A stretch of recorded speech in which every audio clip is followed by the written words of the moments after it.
Um, One that really struck me right away was this idea that when Sam Walton was the most rich person in America, I believe in the 1980s, he still drove around an old truck that was full of his bird dogs. He probably had some dogs that looked like Ruby here, because he was a hunter. Um, and it's funny because I saw one of those kind of like toxic dating memes, where like, or not meme, it was a video where like somebody with like an overinflated ego talked about their non-negotiables, right? For a guy, and this woman was saying, oh, he needs to drive a luxury car.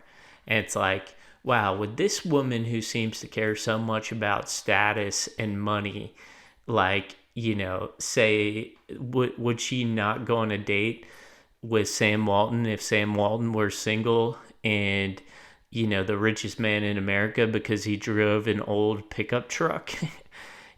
True status is about, true wealth is really about how much assets you have, how much cash flow you have every month.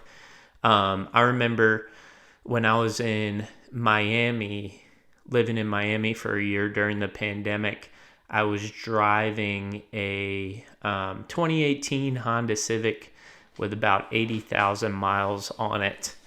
I believe I barely owed anything on it, maybe like couple $1,000. And I wasn't making very much money at the time, probably not enough to be living in Miami. And I was living in like a cheap apartment above a pizza shop. But the thing is, I probably had a larger net worth than a lot of the folks down there my age, because who had nicer cars and stuff like that, because I owned real estate. So I probably had a positive, 40 or 50 grand net worth, when a lot of these folks flexing with their nice apartments and expensive car payments probably had a negative 50 or 60 grand net worth based on what they owed on their car note.